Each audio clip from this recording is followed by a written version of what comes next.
Hi. இப்போ காலையிலே பார்வதிக்கும் சாண்ட்ரைக்கும் சண்டை வந்துருச்சு. சண்டைன்னா என்ன சண்டை, பெரிய சண்டைலாம் ஒன்றும் இல்லை. அமித்தும் பார்வதியும் ஸ்பெஷல் பண்ணிகிட்ருக்காங்க.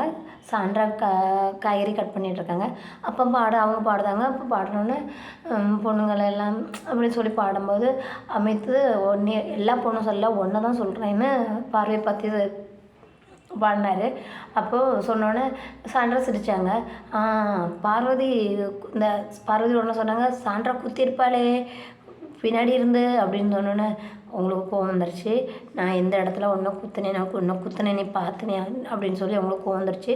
உண்மையில் வந்ததுலேருந்து திவ்யா கூட சாண்ட்ரா பார்வதி மேலே அவ்வளோ கடுப்பாக இருந்தவங்க கூட சாண்ட்ரா அப்படி அவங்ககிட்ட நடந்துல மாப்பிள்ளை வந்து சொன்ன போது கூடமே பேசிக்கிட்டு தான் இருந்தாங்க. அப்போ நான் ஒன்றை எந்த இடத்துல குத்துனேன், நான் ஒன்று என்ன பின்னாடி பேசினேன் நீ சொல்லு பார்க்கலாம், சொல்லு சொல்லு சொல்லு சொல்லு அப்படின்னு சொல்லியிருக்காங்க. நேற்று சொன்னாங்க, அமைத்திட்ட சொல்லிட்டு இருந்தாங்க ராத்திரி இருந்துட்டு. கொஞ்சம் பார்வதிட்ட கொஞ்சம் பார்த்து எடுத்து நடந்துக்கோ, பிரஜன் இப்படி சொல்லியிருக்காரு அப்படின்னு நம்ம ஒரு இதில் சொல்லியிருப்பேன்னா அவங்க லவ் பண்ணிகிட்ருக்காங்கன்னா அவங்க லவ் பண்ணிகிட்டே இருக்கட்டும், அந்த இடத்துல போய் நம்ம தலை போடண்டாம்.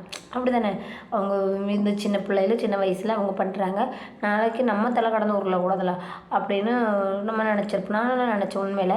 ஏன்னா அவங்களுக்கு சின்ன வயசு அவங்க போய் லவ் பண்ணுறாங்கன்னா இருந்துட்டு போகிறாங்க, அந்த இடத்துல நம்ம போகக்கூடாது. அவங்களுக்குள்ளதை அவங்க டீல் பண்ணிக்கிடட்டும் அப்படி தான் என் மனசுலலாம் இருக்குது. அப்போ சாண்ட்ரா சொன்னாங்க அமித்து அவன் ஒன்றை வச்சு விளையாடுதாலும் இன்னொன்று நேற்று தான் சொல்லியிருப்பாங்க. அதுக்கு முன்னாடி சொன்னதே கிடையாது. பார்வதியோட சண்டையே இல்லை.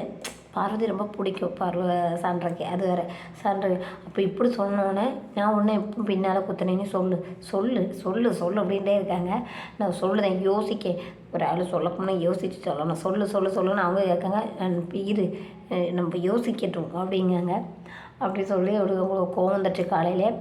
ஏன்னா மாப்பிள்ளை சொல்லிட்டு போக பார்வதிக்கு எதிராக நீ விளாடு யாருமே இல்லை.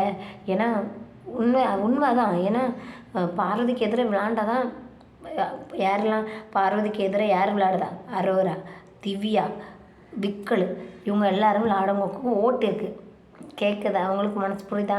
அப்போ நீ அவங்களுக்கு எதிராக விளையாடு, அதுக்காண்டி பின்னாடி பேசல, விளையாடுன்னு தான் சொல்லியிருக்காரு. அப்போ எங்கே போகுதுன்னு தெரில, பார்க்கலாம்.